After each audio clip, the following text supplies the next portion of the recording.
హల్లెలూయా. యేసే నామానికి నిరంతర స్తుతి కలుగునుగాక. ప్రార్థనతో ప్రత్యేకమైన కార్యక్రమాన్ని మనం ప్రారంభించుకుందాం. మహోన్నతుడా, మహాగణుడా, సర్వాధికారి ప్రభువైన యేసు నామములో కృతజ్ఞతలు చెల్లిస్తున్నాం. ప్రభా, ఈ సమయంలో ఈ సిద్ధపాటు ప్రార్థన కూటాన్ని మీ దయగల హస్తాలకు అప్పగిస్తున్నాం.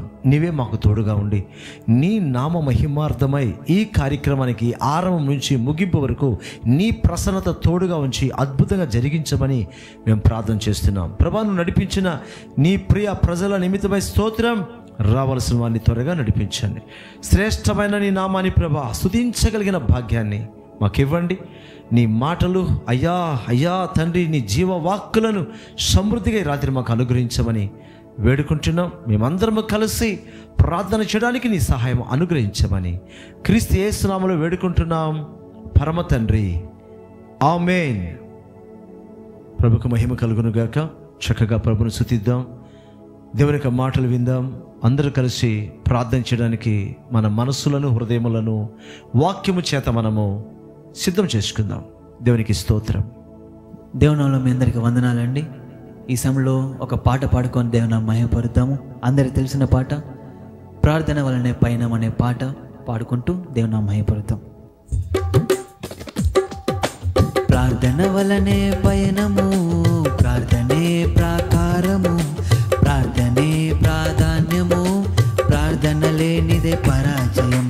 ప్రార్థన వలనే పయనము, ప్రార్థనే ప్రాకారము, ప్రార్థనే ప్రాధాన్యము, ప్రార్థన లేనిదే పరాజయం. ప్రభువా ప్రార్థన నేర్పయ్యా, ప్రార్థించకుండా నేనుండలేనయ్యా. అవునయ్యా ప్రభువా ప్రార్థన నేర్పయ్యా, ప్రార్థించకుండా నేనుండలేనయ్యా. నీ పాదాలు తడపకుండా నా పయనం సాగదయా. నీ పాదాలు తడపకుండా నా పయనం సాగదయా. నీ పాదాలు తడపకుండా నా పయనం సాగదయా. నీ పాదాలు తడపకుండా నా పయనం సాగదయా. ప్రార్థన వలనే పయనము, ప్రార్థనే ప్రాకారము, ప్రార్థనే ప్రాధాన్యము, ప్రార్థన లేనిదే పరాజయం. ప్రార్థన వలనే పయనము, ప్రార్థనే ప్రాకారము, ప్రార్థనే ప్రాధాన్యము, ప్రార్థన లేనిదే పరాజయం.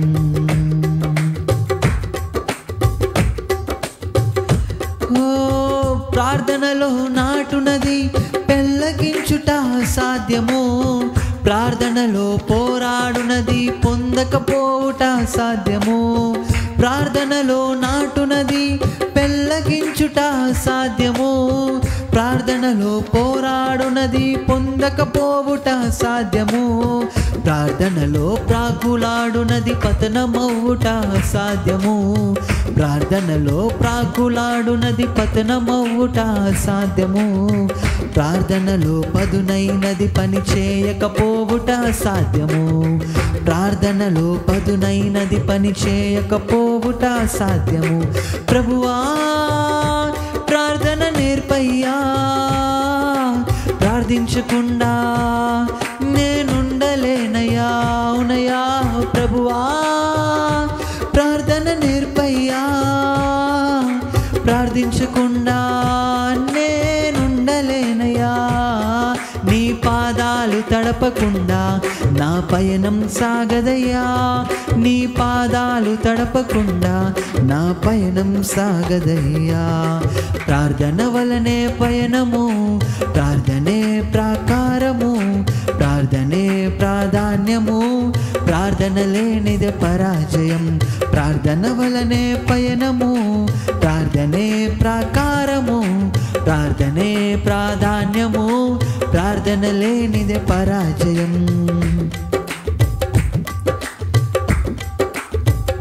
ఓ ప్రార్థనలో కన్నీరు కరిగిపోవుట సాధ్యము, ప్రార్థనలో మూల్గునది మరుగైపోవుట సాధ్యము.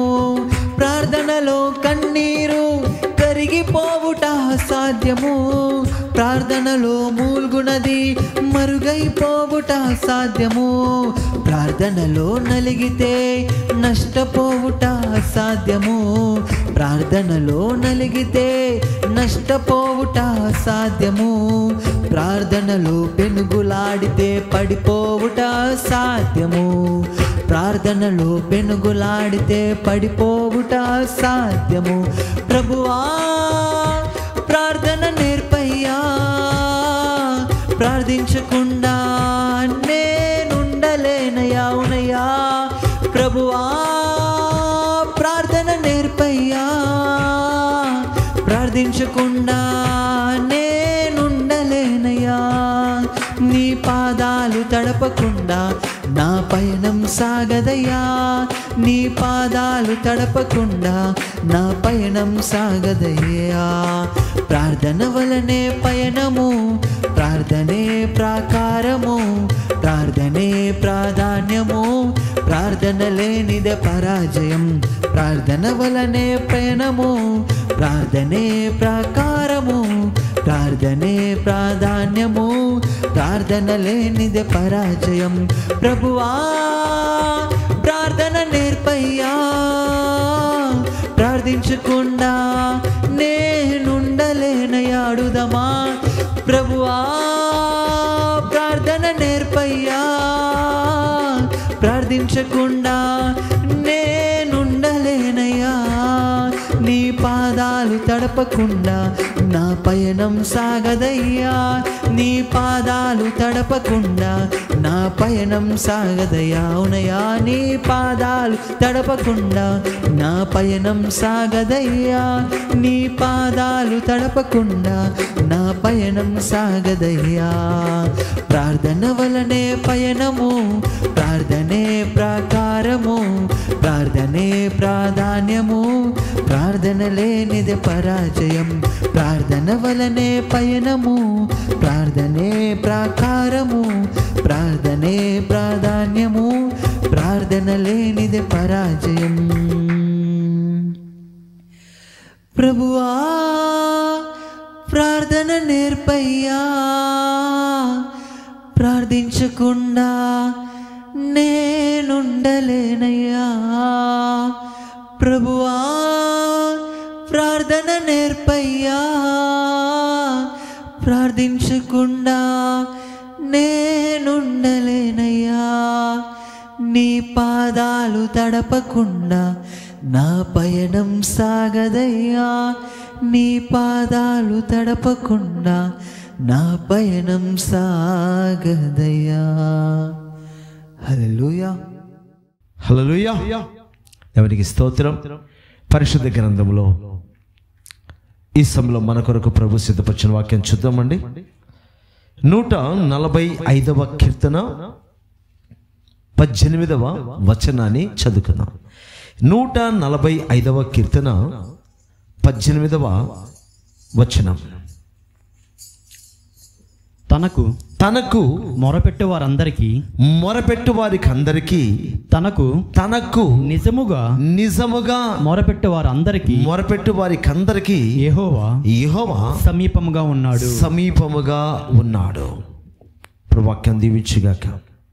దేవుని వాక్యం ప్రార్థన గురించి, మొర గురించి దేవుడు మనకు ఏమి రాయించాడు అంటే, తనకు మొరపెట్టు వారికి, తనకు నిజముగా మొరపెట్టు వారికి అందరికీ యెహోవా సమీపముగా ఉన్నాడు. దేవుడు మనకు సమీపంగా ఉండాలని ఎప్పుడైనా ఆశపడతాడండి.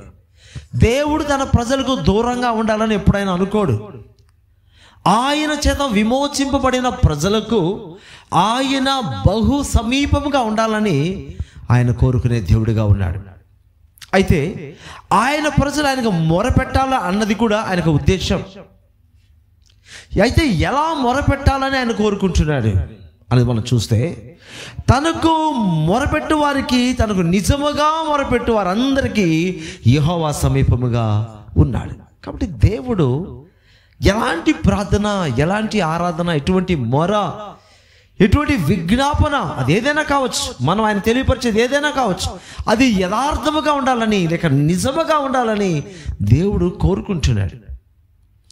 ఆయనకు వాస్తవమైనవి కావాలి. అవాస్తవము లేదంటే కల్పితము దేవునికి అస్సలు నచ్చదు. ఆయన నిజమైన దేవుడు. ఆయన అబద్ధ దేవుడు కాదు. లోకంలో చాలామంది మనుషుల చేత కలుగు చేయబడిన దేవుళ్ళు దేవతలు ఉండొచ్చు, ఓకే. కానీ ఇక్కడ మనం ఎవరిని చూస్తున్నామంటే మనలను సృజించిన సృష్టికర్త అయిన దేవుడిని మనం చూస్తున్నాం. ఆయనకు మొరపెట్టేవారు ఎలా ఉండాలి అంటే నిజంగా ప్రార్థన చేసేవారుగా, నిజంగా మొరపెట్టేవారుగా ఉండాలి. చాలా మటుకు ప్రార్థనలో కానీ మొరలో కానీ ఒక వ్యక్తి యొక్క హృదయాంతరములకు వెళ్ళి మనం చూస్తే, మనస్సులోకి వెళ్ళి మనం చూస్తే వారి యొక్క ప్రార్థన, వారి ప్రార్థన వ్యక్తిగతంగా ఒక రకంగా ఉంటుంది, నలుగురిలో మరొక రకంగా ఉంటుంది, అంటే సమూహంలో ఒక రకంగా ఉంటుంది. కొంతమంది వ్యక్తిగతంగా యథార్థంగానే ప్రార్థన చేస్తారు, సమూహంలో ఉన్నప్పుడు కూడా దేవునికి యథార్థంగానే నిజంగానే మొరపెడతారు. కొంతమంది ఎలా ఉంటారంటే వ్యక్తిగతంగా ఉన్నప్పుడు యథార్థంగా మొరపెడతారు, సమూహంలో ఉన్నప్పుడు యథార్థంగా మొరపెట్టలేరు. మరికొంతమంది ఎలా ఉంటారంటే మూడవ కేటగిరీ సంబంధించిన వాళ్ళు వ్యక్తిగతంగాను యథార్థంగా ప్రార్థన చేయలేరు, సమూహంలో యథార్థంగా ప్రార్థన చేయలేరు. ఇది వాస్తవం. ఇది కాబట్టి ఇలాంటి కేటగిరీకి సంబంధించిన వాళ్ళు ఉంటారు. అయితే దేవుని వాక్యం సెలవిస్తుందంటే తనకు నిజముగా మొరపెట్టే వారికి, అది వ్యక్తిగతంగానా ఒక సమూహములోన అన్నది కాదు ఇక్కడ ముఖ్యం. వ్యక్తిగతంగా మొరపెట్టినా, ఒక సమూహంలో మొరపెట్టినా ఆయన నీలో నుంచి కోరేది ఏంటంటే నిజముగా మొరపెట్టుట, లేదంటే యథార్థంగా మొరపెట్టుట అన్నదే దేవుడు కోరుతున్నాడు, అది ఆశిస్తున్నాడు.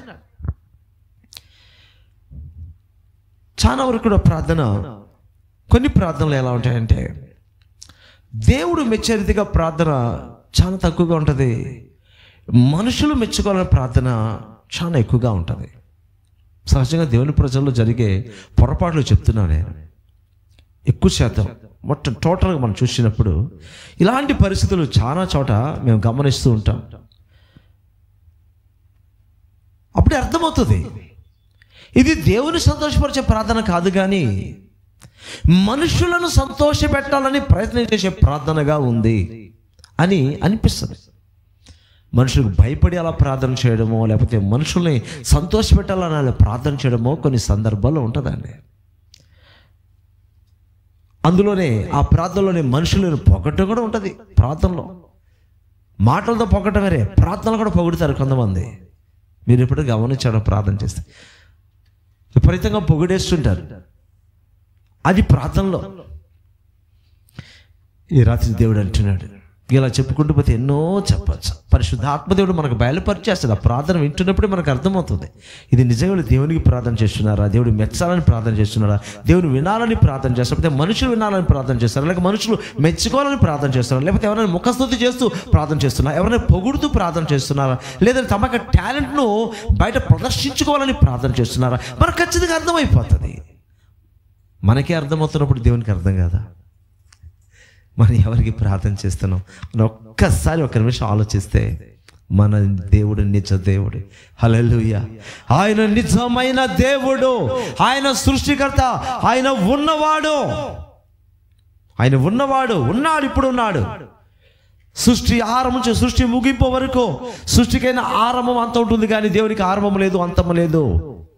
ఆది అంతము లేని దేవుని దగ్గర ఆయన ఎదురుకు వచ్చి మనం ప్రార్థన చేస్తున్నప్పుడు మరి ఎంత జాగ్రత్తగా ఉండాలి. దేవుని ప్రజలు ఎవరైనా కావచ్చు, ఎంతటి గొప్ప వాళ్ళైనా కావచ్చు, దేవుని దగ్గర మొరపెట్టేటప్పుడు దేవుడితోనే మొరపెడుతున్న విషయం గ్రహించి ప్రార్థన చేయాలి.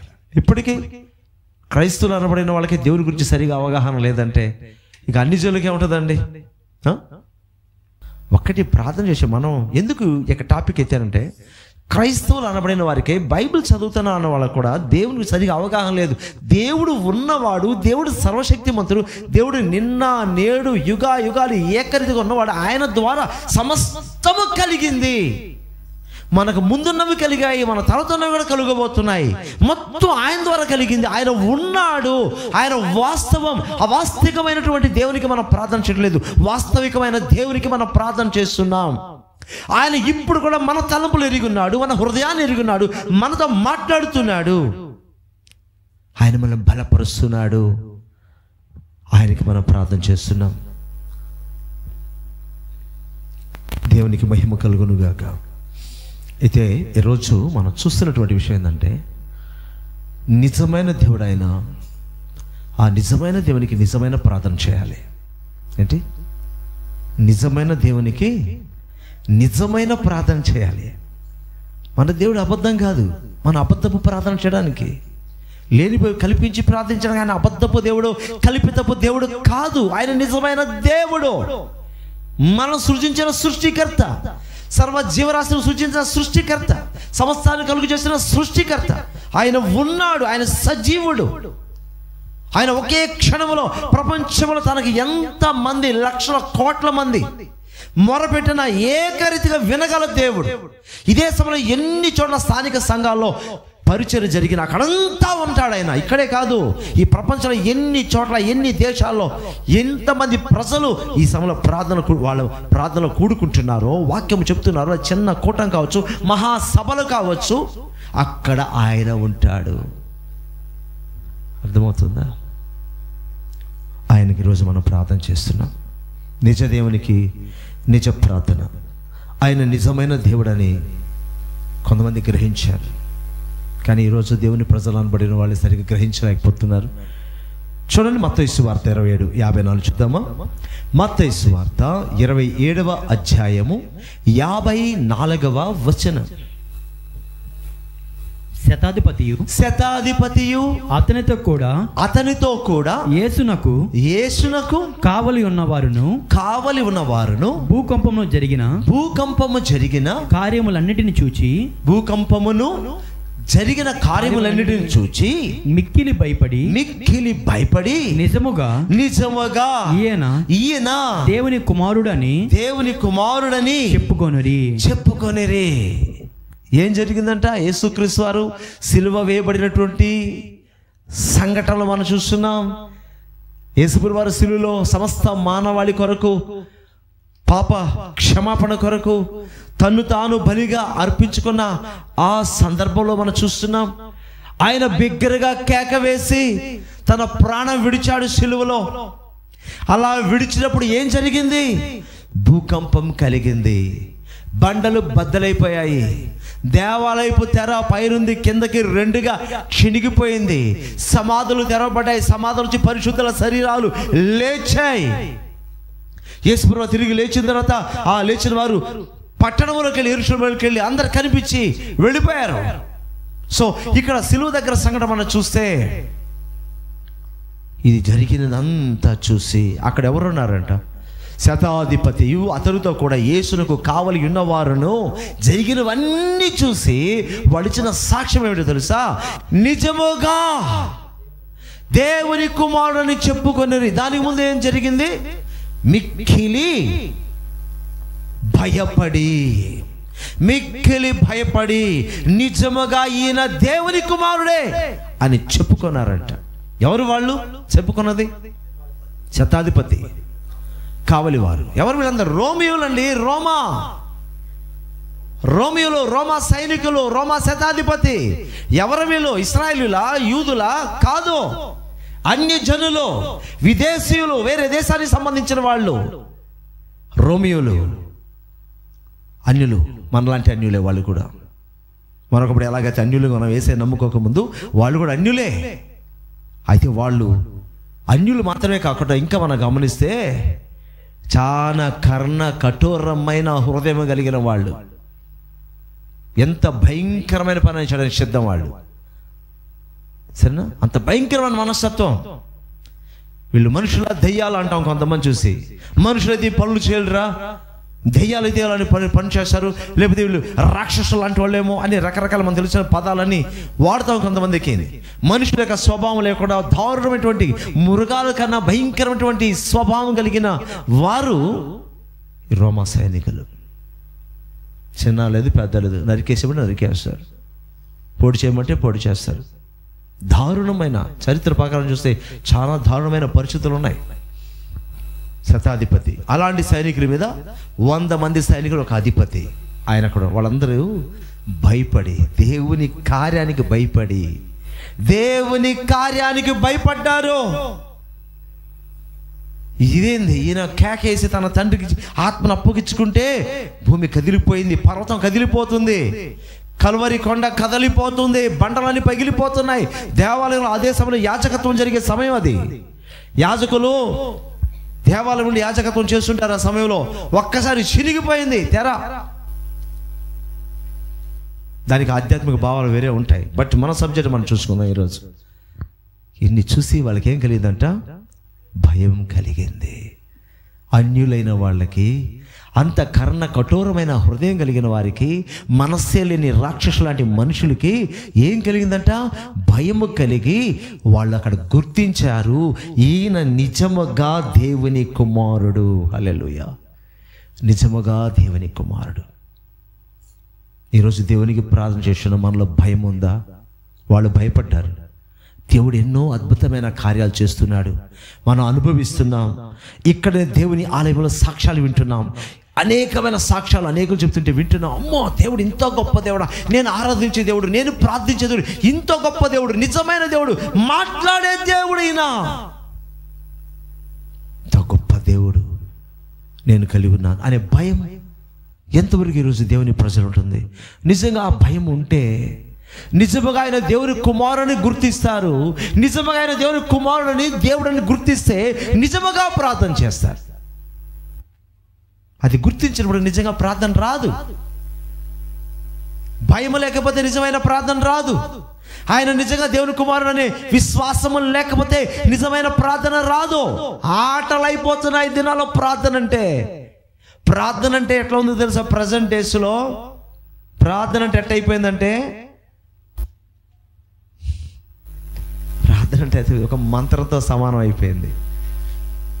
ఇందాక చెప్పాను కదా, వాళ్ళ టాలెంట్స్ చూపించుకోవడానికి ఒక అవకాశంగా మారిపోయింది కొంతమంది విషయంలో. అయితే అందరు కాదు, కొంతమంది. కొన్ని చోట్ల సభలు జరిగే దగ్గర అంట, ఆ సభలు ఏర్పాటు చేసే వ్యక్తుల దగ్గర కొంతమంది పరిచయస్తులు ఉంటారు కదా, వాళ్ళంట నాకెన్ని వింటుంటే నవ్వుగా ఉంటుంది, కొన్నిసార్లు కామెడీగా ఉంటుంది. వీళ్ళు ఏం తెలుసుకున్నారని, ఇదిగో అక్కడ పెద్ద సభలో ఆరంభ ప్రార్థన చేస్తారు, అది ఇదేంటి ఇది, దేవుడు ఎవరు ప్రయత్నిస్తే వాళ్ళకి ఇస్తారు, మంచిదే, ఎవరికైనా ఇవ్వచ్చు, తప్పులేదు, ఎవరైనా చేయవచ్చు. కానీ ఇలాంటి వాడు కొంతమంది ఉంటారు, ఏంటంటే ఆ పెద్ద సభలో నేను చేశాను, దేవుని చిత్తం అయితే నేను నిలబెడతాడు. ఎందుకు నిలబెట్టాడా? నీలో హృదయంలో వాంఛ ఉంది, అయ్యా నేను ఆ పెద్ద సభలో వాడబడాలని కోరుకోవడం తప్పు కాదు, ఆశపడ్డం కూడా తప్పు కాదండి. నీకు ఒక దేవుడు ఒక టాలెంట్ ఇచ్చాడు, నీ టాలెంట్ దేవుని కొరకు ప్రజలందరి ఎదుట వాడబడాలి అనుకోవడం, ఆశపడడం తప్పు ఎంత మాత్రం కాదు. కానీ అడుక్కోవడం తప్పు. చందం చూస్తూ ఉంటాను నేను, సేవకులను కూడా, నన్ను వాడుకోండి. నిన్నెందుకు వాడుకునేది? దేవుని అడుగు వాడుకోమని. ప్రభా నన్ను బలంగా నీ పరీక్షలో వాడుకో ప్రభాని ఏడ్చి ప్రార్థన చేసి వాడుకుంటాను నిన్ను. దేవుడే ఎదుట ప్రేరేపించి, ఇదో అతనికి అవకాశం, ఇతను చెప్పు, వీళ్ళకి చెప్పు, వాళ్ళు చెప్పు, ప్రేరేపించేస్తూ ఉంటాడు. నువ్వు దేవుని దగ్గర బతిమలు ఆడుకో, నీకు తెలియని వ్యక్తి కూడా తీసుకెళ్ళి నేను వాడుకుంటాడు. నాకు చాలా ఇది, నన్ను కూడా చాలా మంది అడుగున్నారు, మీ చర్చ నాకు అవకాశం ఇస్తారా మెసేజ్ చెప్పడానికి? దేవుణ్ణి అడగండి అంటే ఒకటే మాట, నేను దేవుణ్ణి అడగండి, బలంగా వాడుకుంటాడు. నేనేంది నిన్ను వాడుకునేది? యేసయ్య నిన్ను బలంగా తన పరిచయలో వాడుకుంటాడు. నీకు అంత ఆశ ఉందా? అడుగు, ప్రార్థన చేయి, ఏడు, ఆత్మల భారంతో ఏడు. అనేకులకు వాక్యాన్ని ప్రకటించాలయ్యా, ఎంత దూరమైనా నీ కోసం వెళ్తానయ్యా, ఎంత భారమైనా చేస్తానయ్యా, ఏ సమయంలో సరే నీ సేవ నేను చేస్తాను, ఏ సమయంలో అయినా సమయం అందుకు నేను వాక్యం ప్రకటిస్తాను ప్రభా, నేను సిద్ధంగా ఉన్నాను ప్రభా, నువ్వు ఎంతగా నన్ను బలంగా నీ పరిచయం వాడుకో. నాకు నువ్వు ఇచ్చిన ప్రతి టాలెంట్ నీ కొరకు ఉపయోగపడాలి, నీ నామానికి మహిమార్థమై ఉపయోగపడాలి. నాకు పేరు కోసమో ఇంకొకరికి పేరు కోసం కాదు, నీకు మహిమ కలగడం కోసం నాలో నా ప్రతి టాలెంట్ బలంగా వాడుకోపోయావా? నువ్వు అడుగు, ప్రతి టాలెంట్ దేవుడు తీసుకొచ్చి అట్ట హైలైట్ చేసేస్తాడు. ఎందుకంటే నువ్వు అడిగింది ఆయన మహిమ కొరకు. ఎందుకు ఈ మాట చెప్తున్నంటే, ఒక చిన్న ప్రార్థన దగ్గర నుంచి ప్రతి విషయంలో నేను లోకస్తుడిగా ఉన్నప్పుడు కొన్ని విషయాలు చూశాను. నేను లోకస్తుడిగా ఉన్నప్పుడు ఒక పాట కచేరీ జరుగుతుంది అనుకోండి, కొంతమంది అక్కడ పాటలు పాడుతుంటారు. వేరే వాళ్ళు వచ్చేసి, సార్ మాకు ఒక అవకాశం ఇస్తారు సార్, మేము పాడతాం సార్ మేము పాడతాం సార్. అలాగే డ్యాన్స్ ప్రోగ్రామ్స్ అనుకోండి, ఒక పెద్ద అకాడమీ వాళ్ళు డ్యాన్స్ ప్రోగ్రామ్ కాంటాక్ట్ చేస్తే అక్కడ కొంతమంది వచ్చి, సార్ మాకు ఒక అవకాశం సార్, మాకు ఒక అవకాశం. నేను చూస్తున్నాను, నేను లోకంలో చాలా దగ్గర ఆయా కళాకారులు చూసినప్పుడు, మాకు ఒక అవకాశం, మాకు అది లోకంలో. మరి దేవుని బిడ్డలు ఎట్లా తయారవుతున్నారు వీళ్ళు? సభల దగ్గర మేము కొన్ని గమనిస్తుంటాం, ఇలా జరుగుతుందేంటి? ఆయన నిజంగా ఉన్నాడు, నువ్వు నిజంగా ఆశపడితే ఆయన మొరపెట్టు, బలంగా వాడుకుంటాడు. మరి ఎవరిని అడగనక్కర్లా. గతంలో మరి మన బైబిల్ కాలేజ్ కాన్వకేషన్స్ జరిగేటప్పుడు నేను కొంతమంది బయట స్పీకర్స్ని ఇన్వైట్ చేసి వాడి చేత వాక్యం చెప్పిస్తున్నాను. ఎందుకనో అలా అనిపించింది, చేస్తూ ఉన్నాను.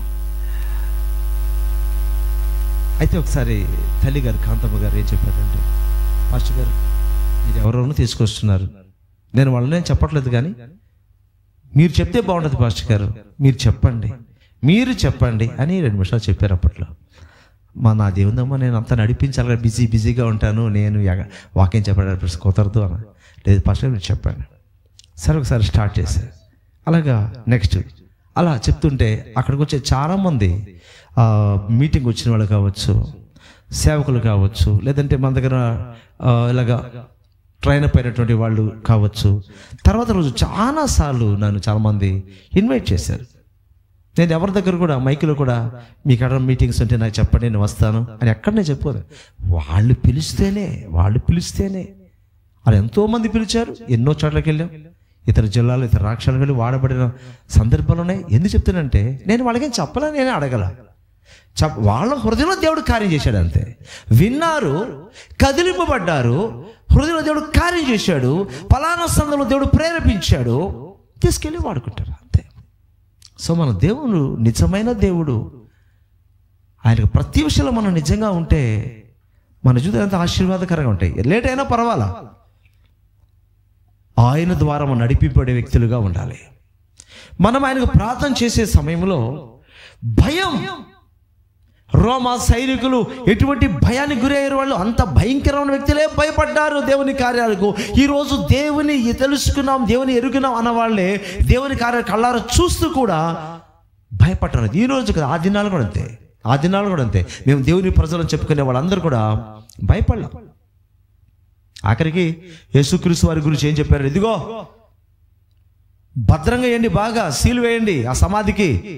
వాళ్ళు శిష్యులు తీసుకెళ్ళిపోయి ఆయన 3 రోజులు లేచేశాడని ప్రకటన చేస్తారేమో అని పిలాతు దగ్గర చెప్తే, నేను భద్రతా దళాన్ని ఏర్పాటు చేశా, ఇంకా ఏమన్నా చేసుకోండి మీరు చేసుకోపోండి, మీరు ఎంత చేసుకోపోండి అని పంపించేశాడు.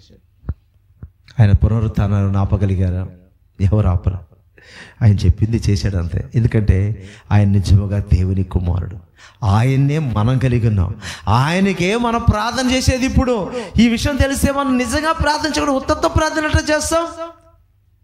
ఉత్తత్వ ప్రార్థన చేస్తే ఆయన గమ్ముగా వింటూ ఉంటాడు. అని చెప్పిదంతా సోది చెప్పినట్టు చెప్తా ఉంటే వింటా ఉంటాడా? వినడు. నిజంగా వినడు. నిజంగా ప్రార్థన చేస్తే వింటాడు. అబద్ధంగా ప్రార్థన చేస్తే అసలు ఆయన చెవుల్లో కూడా పోదు. అసలు ఆయన సన్నిధాకా పోదు, చెవుల్లోకేటి అసలు సన్నిధాకా కూడా వెళ్ళదు. అటు గాలి పెట్టుకోపోద్దు అంతే. అది ఇంకొక విషయం తెలుసో తెలీదో మీకు, కొన్ని ప్రార్థనలు అంట, దేవుని ప్రజలు చేసే ప్రార్థనలు సాతానుకి ఆహారంగా మారుతుందంట. మీకు తెలుసా విషయం? సాతానుకి ఆహారంగా మారిపోద్దంట. అంటే వాడు తీసేసుకుంటాడంట అవన్నీ. ఎందుకంటే దేవుని చేత రిజెక్ట్ చేయబడిన ప్రతి ప్రార్థన సాతానుడు తీసుకుని వెళ్ళిపోతాడు. దాని కొన్నిసార్లు వాడుక భాషలో వ్యతిరేక ప్రార్థనలని, యాంటీ ప్రేయర్స్ అని కూడా అంటూ ఉంటారు. కానీ అలాంటి వర్డ్స్ బైబిల్లో లేకపోయినా మనకు అనుభవం వచ్చి కొన్ని పేర్లు పెడుతుంటాం వాటికి, అంతవరకే, ఇంకేం లేదు. సో అలాంటి ప్రార్థనలు ఏమో దేవుడు ఏదైతే రిజెక్ట్ చేస్తాడో ఆ ప్రేయర్స్ ఆయన సన్నిధి లేకుండా అవి గాల్లో కలిసిపోతుంటాయి. అలా గాల్లో కలిసిపోయిన ప్రార్థనల్ని అపవాది తీసుకుంటాడు. మీకు తెలుసో తెలియదు ఇంకొక విషయం, సైంటిఫిక్గా మనం మాట్లాడే ప్రతి మాట, నోటి నుంచి వచ్చే ప్రతి మాట ఈ సృష్టిలో అలాగే ఉండిపోద్ది. ఎప్పటికి ఉండిపోతాయి ఈ వర్డ్స్ అన్నీ కూడా. నీ స్వరం, నా స్వరం, మనకి వెనక ముందు తరాలు ఉన్న వాళ్ళ స్వరాలన్నీ కూడా ఉన్నాయి. కొన్ని సంవత్సరాల నుంచి ఒక మెషిన్ తయారు చేశారు. ఈ యొక్క అట్మాస్ఫియర్లో ఎలాంటి మనకు తెలియని స్వరాలు ఏమన్నా చూస్తే కొంతమంది స్వరాలు దాంట్లో రికార్డ్ అయిందంట. ఎప్పటిదో అంట, వేల సంవత్సరాల క్రితం ఉన్న ప్రజల యొక్క స్వరాలు కూడా దాంట్లో రికార్డ్ చేశారంట. ఈరోజు మన మాట, ప్రతి మాట ఇక్కడనే ఉంటుంది, ఎక్కడికి పోతుంది, గాల్లోనే తిరుగుతూ ఉంటాయి అనమాట. ఇది మనం లేకపోయినా కూడా మనం ఒక స్వరం బయటకు వదిలేసాం కదా, స్వరం, ఆ స్వరం తిరుగుతూనే ఉంటుంది, శబ్ద తరంగాల్లో కలిసిపోయి తిరుగుతూ ఉంటుంది. ఎక్కడికి పోదు అవన్నీ, మనం పోయినా అవి ఉంటాయి. ఓకే, కాకపోతే ఇక్కడ గమనించాల్సింది, ఇక్కడైతే తిరుగుతూ ఉంటే అది సాధారణమైనటువంటి విషయం. కానీ మన స్వరం దేవుని దగ్గరికి వెళ్ళాలి. దేవుని దగ్గరికి వెళ్ళకుండా ఇక్కడ తిరుగుతూ ఉంటే ఏం లాభం? వేల సంవత్సరాల అందరి స్వరాలు తిరుగుతూ ఉన్నాయి ఇక్కడ. దేవుని దగ్గరికి వెళ్ళాలి. మనం నిజంగా ప్రార్థన చేసేటప్పుడు దేవుని దగ్గరకు మన స్వరం వెళ్తుంది. సో వీళ్ళు ఇక్కడ ఈ భయంకరమైనటువంటి రోమా సైనికులు, శతాధిపతి సైతం భయాన్ని పుట్టించే వాళ్ళే భయపడిపోయి దేవుని కుమారుడని ఒప్పుకొని ఇక్కడ వాళ్ళు సాక్ష్యం ఇస్తున్నారు. ఆ దేవునికి నువ్వు నేను భయపడకపోతే నిజమైన ప్రార్థన మన నోట రాదు. అలా రాని ప్రార్థన వ్యర్థమైపోతుంది. ఇక్కడ ఇంకొక సందర్భంలోకి వెళ్దాం. యోహాను సువార్త 4:42. 4:42 యోహాను సువార్త. మా మట్టుకు మేము విని ఈయన నిజముగా లోక రక్షకుడని తెలుసుకొని నమ్ముచున్నామనిరి. ఏంటంట, అక్కడ ప్రజలు, కొంతమంది ప్రజలు ఉన్నారు. ఎవరు ఆ ప్రజలు? సమరయులు. సమరయుల గురించి మనం ఎక్కువగా చెప్పాల్సిన అవసరం లేదు, అందరికీ తెలిసిన విషయమే. సమరయ అనే ప్రాంతంలో కాముంది. ఆమె జీవితం మంచిది కాదు. యేసయ్య ఆమెతో మాట్లాడే సందర్భం వచ్చింది. ఆమెను గురించి చేసే క్లియర్గా అన్నీ ఉన్నట్టుగా చెప్పేశాడు. చెప్పిన తర్వాత ఆమె తన ప్రాంతంలోకి వెళ్ళిపోయి, తన గ్రామంలోకి వెళ్ళిపోయి, ఇదిగో ఒక ఆయన వచ్చాడు, ప్రవక్త ఆయన. నాకు అర్థమైపోయింది. ఎట్లా అంటే, నా జీవితాన్ని ఆయన ఎవరు నాకు తెలియదు, నేనెవరు ఆయన తెలియదు, కానీ ఆయనతో నేను కలిసిన తర్వాత నా విషయాలన్నీ చెప్పేశాడు.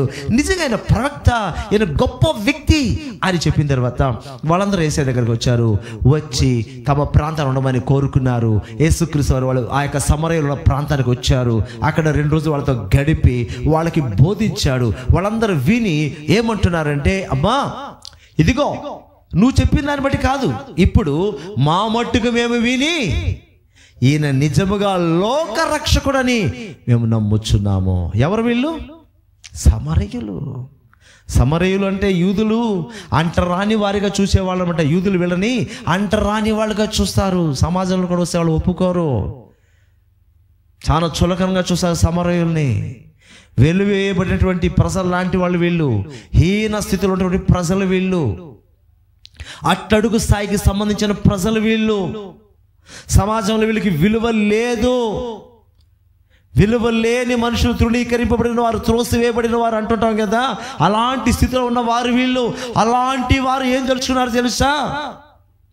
ఈయన నిజముగా లోక రక్షకుడు తెలుసుకున్నారండి. నిజముగా లోకరక్షకుడు, మామూలు లోకరక్షకుడు కాదు, నిజముగా ఈయనే, ఇంకొకరంటూ లేదు. నిజంగా ఈయనే లోకరక్షకుడు. మా మట్టుకు మేము తెలుసుకున్నాం. చూడండి ఎలాంటి వారు క్రీస్తుని తెలుసుకున్నారు. వెలివేయబడిన స్థితిలో ఉన్న వాళ్ళు, అంటరాని తనం అనబడినటువంటి స్థితిలో ఉన్న వాళ్ళు, సమాజానికి దూరంగా ఉన్న వాళ్ళు, ఏ అర్హత యోగ్యత లేని వారు సామాజికంగా. కానీ క్రీస్తు విషయానికి వస్తే నిజముగా లోకరక్షకుడు సాక్ష్యం ఇచ్చారండి. మరి ఎంతకాలం దేవుని దగ్గరికి వస్తూ, దేవుని ఆలయానికి వస్తూ, ఎంతో కాలం క్రీస్తుని తెలుసుకొని ఉండి, ఆయన బోధలు వింటూ ఉండి, ఆయన కార్యాలను అనుభవిస్తూ, ఆయన ప్రేమను అనుభవిస్తూ, ఆయన కృపను అనుభవిస్తున్న మనము ఈయన నిజముగా లోకరక్షకుడు అని ఇంతవరకు గ్రహించామా లేదా? ఈ నిజంగా లోకరక్షకుడు అని గ్రహించుంటే, అంటే మాటలతో ఏంటనే చెప్పచ్చు, అది వేరే విషయం. హృదయంలో అస్పృహ ఉండాలి. నోటితో వేయిస్తారు చెప్పచ్చు లోకరక్షకుడు లోకరక్షకుడు, అది కాదు. స్పృహ, ఆ స్పృహ ఉంటే, ఆ స్పృహ కలిగి ప్రార్థన చేస్తే, నిజముగా ఆయన లోకరక్షకుడు అనే స్పృహ కలిగి మనం ఎరిగి ఉంటే ఎలా ప్రార్థన చేస్తాం? నిజముగా ప్రార్థన చేస్తాం. నిజమైన ప్రార్థన వస్తుంది. వాళ్ళే తెలుసుకున్నారు నిజముగా దేవుని కుమారుడు అని తెలుసుంటే నిజమైన ప్రార్థన చేస్తాం. నిజమైన లోకరక్షకుడు అని మనం కూడా గ్రహించుంటే నిజంగానే ప్రార్థన చేస్తాం. ఇప్పుడు ఆ రోమియోలు ఇచ్చిన సాక్ష్యాన్ని పక్కన పెడితే, సమరయులు ఇచ్చిన సాక్ష్యాన్ని పక్కన పెడితే, సాక్షాత్ యేసుక్రీస్తు వరకు సాక్ష్యం ఇస్తున్నారు. మరి కనీసం అదివైనా గ్రహించగలిగి ఉంటే నిజంగా మనం ప్రార్థన చేస్తాం. యోహాను 15:1, యోహాను సువార్త 15వ అధ్యాయం 1వ వచనం. నేను నిజమైన ద్రాక్షావళిని, నిజమైన ద్రాక్షావళిని, నా తండ్రి వ్యవసాయకుడు. నేను నిజమైన ద్రాక్షావళిని, నా తండ్రి వ్యవసాయకుడు, నా పరమ తండ్రి వ్యవసాయకుడు. నేను నిజమైన ద్రాక్షావళిని. మరి దాని కింద ఏముందో మనకు తెలుసు. ద్రాక్షావళిని నేను, తీగలు మీరు, నాలో మీరు అంటుకట్టబడి ఉండాలి, నాకు వేరైతే మీరు ఫలించరు. సరేనా? ఫలించేవారు మరింతగా ఫలించాలని, అందులో పనికిరాని తీగలు రెమ్మలు తీసేసి మీరు బహుగా ఫలిస్తారు. ఇవన్నీ కింద వస్తుంది. కానీ ఇక్కడ ఫస్ట్ పాయింట్లో మనం ఆగిపోతే, నిజమైన ద్రాక్షావళిని నేను అనేసి చెప్తున్నాడు. ఎందుకు ఆ మాట చెప్పారంటే, దేవుడు పాత నిబంధనలో ఇశ్రాయేలు ప్రజల్ని ఒక ద్రాక్షావళితో పోల్చి మాట్లాడడం జరిగింది. ఆ మాట చూద్దామా? ఇర్మియా 2:21.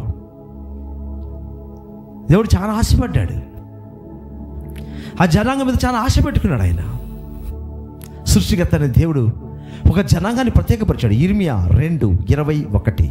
శ్రేష్టమైన ద్రాక్షావల్లి వంటి దానిగా, శ్రేష్టమైన ద్రాక్షావళి వంటి దానిగా నేను నిన్ను నాటి తిని కేవలము నిక్కమైన విత్తనముల వలని చెట్టు వంటి దానిగా, విత్తనము వలని చెట్టు వంటి దానిగా నిన్ను నాటి తిని నాకు జాతిహీనపు ద్రాక్షావల్లి వలె నీ చెట్టు, నీ వెట్లు భ్రష్ట సంతానమైతివి. చూసారా? ఇశ్రాయేలు ప్రజల గురించి దేవుడు చెప్తున్నాడు. దేవుడు ఇశ్రాయేలు జనాంగాన్ని ఒక మంచి ద్రాక్ష చెట్టుతో పోల్చి మాట్లాడుతున్నాడు. ఆయన ఎటువంటి ద్రాక్షావళిగా ఉండాలని ఇశ్రాయేల్ జనాంగాన్ని ఏర్పాటు చేసుకున్నాడు తెలుసా? శ్రేష్టమైన ద్రాక్షాల వంటి దానిగా నేను నిన్ను నాటి తిని. నేను నాటినప్పుడు ఎలాంటి దాని తెలుసా? నువ్వు శ్రేష్టమైన ద్రాక్షావళిగా నాటా. నేను విత్తనము చెప్తున్నాడు, కేవలం నిక్కమైన విత్తనము వలని. నిక్కమైన అంటే అతి శ్రేష్టమైన, విలువైన, హై క్వాలిటీ బ్రీడ్ అంటారే, హై క్వాలిటీ సీడ్స్, దాంతో నాటాడంట ఆయన. ఒక పండు, ఏ పండు అయినా కావచ్చు, దాంట్లో చాలా క్వాలిటీస్ ఉంటాయి. లో quality, middle quality, high quality. మనం తీసుకునే ప్రతి ఫ్రూట్ కూడా అంతే. వెజిటేబుల్స్ కూడా క్వాలిటీస్ చాలా రకాలు ఉంటాయి తెలుసునా? ప్రతి దాంట్లో క్వాలిటీస్ ఉంటాయి. మనం తీసుకునే గ్రోసరీ వాటిలో కూడా మనకు చాలా క్వాలిటీస్ ఉంటాయి కదా. మన ఇళ్ళ దగ్గర అమ్మేదానికి మనము సూపర్ మార్కెట్ దగ్గర తీసుకెళ్తాం, చాలా తేడాలు ఉంటాయి. రేట్లు దానికి తగ్గట్టుగానే ఉంటాయి. అది ఏదైనా కావచ్చు, క్వాలిటీ మారిపోతుంది. ద్రాక్షలో ఎన్నో రకాలు ఉన్నాయి. కానీ దేవుడు చెప్తాడు తెలుసా, నేను అతి శ్రేష్టమైన, నిక్కమైన, అతి శ్రేష్టమైన విత్తనముల వలని చెట్టు వంటి దాన్ని నేను నాటి తిని. ఆయనే నాటాడు, ఎవరో నాటలా, దేవుడే నాటాడు. ఆఖరికి ఏమైందంటే, అది నాకు జాతిహీనపు ద్రాక్షావళి వలె నీ వెట్లు భ్రష్ట సంతానమైతివి. జాతిహీనం, భ్రష్ట సంతానం అంటే పిచ్చి పండ్లు ఇచ్చేసావు. మంచి శ్రేష్టమైనటువంటి క్వాలిటీ ద్రాక్ష పండ్లు ఇచ్చే చెట్టుగా చేస్తే పిచ్చి పండ్లుగా ఉంది. ఇది పనికి వాళ్ళ పండ్లుగా నువ్వు పుట్టిస్తా ఉన్నావు. అలాంటి సంతానం ఇశ్రాయేల్ వాళ్ళు అట్టాగా అయిపోయారు కదా. దేవుడు ఎంతో ఉన్నతమైన శ్రేష్టమైన ఉద్దేశంతో ఎన్నుకుంటే వాళ్ళు భ్రష్ట స్వభావం కలిగి దేవునికి వ్యతిరేకులుగా మారిపోయి దేవునికి కట్టడంలో విధులను మీరి వాళ్ళ ఇష్టానుసారంగా జీవిస్తూ దేవునికి బాధ పెట్టే సంతానముగా. ఏ సంతానం ఉంటుంది? భ్రష్టమైన సంతానం అయితివి. అందుకే యేసు చెప్తున్నాడు, వాళ్ళు అట్లా తయారైపోయారు. నేను వాళ్ళలా కాదు, నిజమైన ద్రాక్షావళిని. అందుకు ఎత్తాడు వేసా ఇక్కడ టాపిక్. ఏ మాట వేసే ఊరికే ఎత్తాడు. ఒక మాట ఆయన అన్నాడంటే ఎక్కడో ఏదో లింక్ ఉంటుంది. ఇశ్రాయేల్ జాతి అట్ట తయారైపోయారు, నేను క్రొత్త నిబంధన తీసుకొస్తున్నా. పాత నిబంధనలు అట్ట తయారైపోయారు, క్రొత్త నిబంధన తీసుకొచ్చి నేను నిజమైన ద్రాక్షావళిని. మరి నిజమైన ద్రాక్షావళి అయిన యేసు క్రీస్తుని కలిగిన మనము ఆయన దగ్గరకు వచ్చి నీళ్లు కలిపిన ద్రాక్షరసంలాగా ప్రార్థన చేస్తాం మనం. పిచ్చి పిచ్చి పళ్ళని తీసుకొచ్చి పిండేసి ఇదే ద్రాక్షరసం అంటే ఎట్టా? ద్రాక్షరసంగానే ఉండాలా? ఆ ఫ్లేవర్ కలిపేసి అసలు నీళ్లు కలిపేసి చక్కెర వేసేస్తే అది ద్రాక్షరసం కాదు. వాసన ఉండొచ్చు, రంగు ఉండొచ్చు, అలాంటి రంగు ఉండొచ్చు, అలాంటి వాసన ఉండొచ్చు, అలాంటి రుచి ఉండొచ్చు, బట్ అది నిజమైన ద్రాక్షరసమేనా? నిజమైన ద్రాక్షరసం లాంటి ప్రార్థన మనం చేయాలి. ఆయన నిజమైన ద్రాక్షావళి, నిజమైన ద్రాక్షావళిని కలిగిన మనం, ఆయన సారం మనలో ఉంటే, ఆయనతో అంటుకట్టబడిన అనుభవం ఉండే, ఆయన సారం మనలో ప్రవహిస్తూ ఉంటే మన ప్రార్థన ఎట్లుంటుంది? నిజమైన ప్రార్థనగా ఉంటుంది. నిజమైన ప్రార్థన ఉంటుంది. దేవునికి ఆయనకి సంతోషాన్ని కలిగించే ప్రార్థన ఉంటుంది. కనుక ఆయన తెలుసు మనం ఆయన దగ్గరకు ఎటువంటి ప్రార్థన తీసుకొస్తున్నామో. నిజమైన స్వచ్ఛమైన ద్రాక్షారసంతో చేసిన ప్రార్థనలాంటి తీసుకొస్తున్నామా? ఆర్టిఫిషియల్గా తయారు చేసిన ద్రాక్షరసం లాంటి ప్రార్థన చేసుకొస్తున్నామా? అసలు ద్రాక్షనే కాకుండా ఏదేదో కలిపేసి ఇదే ద్రాక్షరసం ప్రభా అని చెప్పి ఆయనకేం మోసం చేయాలి ట్రై చేస్తున్నామా? రకరకాల ప్రార్థనల గురించి చెప్తున్నా నేను. ఆయనతో కాదు ఆటలు. ఆయన తెలుసు ఏ ప్రార్థన ఏంటని. ఈ రాత్రి దేవుడు మనతో మాట్లాడుతున్నాడు. నిజమైన దేవునికి నిజమైన ప్రార్థన చేసే వారంగా ఉండాలి. రోమా సైనికులు తెలుసు నిజమైన దేవుడు, నిజమైన దేవుని కుమారుడని. సమరయులు సాక్ష్యం ఇస్తున్నారు నిజంగా లోకరక్షకుడని. చివరికి యేసు క్రీస్తు వారు సాక్ష్యం ఇస్తున్నారు నేను నిజమైన ద్రాక్షావళిని. అయితే మీరెందుకు నిజమైన ప్రార్థన చేయటం లేదు? ఇన్ని తెలుసుకుని మీరు నిజమైన ప్రార్థన చేయకపోతే ఎలా ప్రతిఫలం పొందుతారు? నేను ఎలా మీకు సమీపంగా ఉండాలి? మీరు నిజంగా ప్రార్థన చేస్తే నేను మీకు సమీపంగా ఉంటాను. ఈ ప్రార్థన సమాధానం ఇస్తాను. మీరు కోరింది మీకు ఇచ్చిన ప్రతి వాగ్దానం, ప్రతి ప్రవచనం స్థిరపరిచి నేను నెరవేరుస్తా. హల్లెలూయా. ప్రభు మాటలు దీవించుగాక.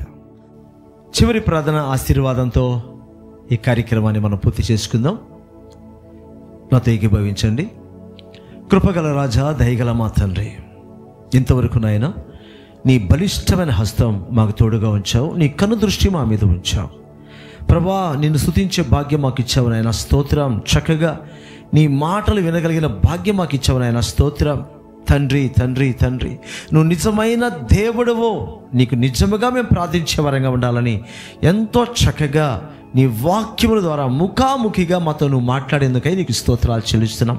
వాక్యం విన్న ప్రతి ఒక్కరిని రాత్రి దర్శించండి, బలపరచండి. నువ్వు నిజముగా దేవుని కుమారుడు, నిజముగా లోకరక్షకుడు అని, నిజమైన ద్రాక్షావల్లివని ప్రేమిడలు గ్రహించి ఎన్నడూ తమ జీవితకాలం మర్చిపోకుండా నిజముగా యథార్థముగా ప్రార్థించేవారిగా ఉండడానికి నీ సహాయం అనుగ్రహించు. యథార్థవంతుల ప్రార్థన నీకు ఆనందం కలిగిస్తుందని నీ లేఖనాలు సెలవిస్తున్నాయి. అటువంటి అనుభవాల గుండా మమ్మల్ని అందరూ నడిపించమని వచ్చిన బిడ్డలను బలపరుచునైనా ప్రతి కొదువ తీర్చు. ప్రార్థనలు ఏకీభవించే వారిని మీరు తాకండి, స్వస్థపరచండి, బలపరచండి. లోతైన అనుభవాల గుండా నడిపింప చేయమని మా ప్రాణప్రియుడు, మా రక్షకుడైన యేసుక్రీస్తు వారి శ్రేష్టమైన ఉన్నతమైన నామంలో వేడుకుంటున్నాం పరమ తండ్రి. ఆమేన్. నా ప్రాణమా యెహోవాను సన్నుతించము, నా అంతరమున సమస్తమా ఆయన పరిశుద్ధ నామమును సన్నుతించము. నా ప్రాణమా యెహోవాను సన్నుతించము, ఆయన చేసిన ఉపకారములలో దేనిని మరువకము. ఆమేన్. ఆశీర్వాదం పొందుకుందాం. పరమ తండ్రైన దేవుని ప్రేమ, ప్రభువైన యేసుక్రీస్తు వారి కృప, పరిశుద్ధాత్మ అన్యోన్య సహవాసం చేరిన మనందరికీ, ప్రపంచంలో సమస్తమైన పరిశుద్ధులకును సదాకాలము తోడుగా ఉండి సకల విధముల దీవెనలతో ఆశీర్వాదాలతో నింపి క్రీస్తు యేసు రాకడ కొరకు సిద్ధపరచును గాక. ఆమేన్, ఆమేన్, ఆమేన్. ప్రభునామములో వందనాలు. Praise Lord, praise lord.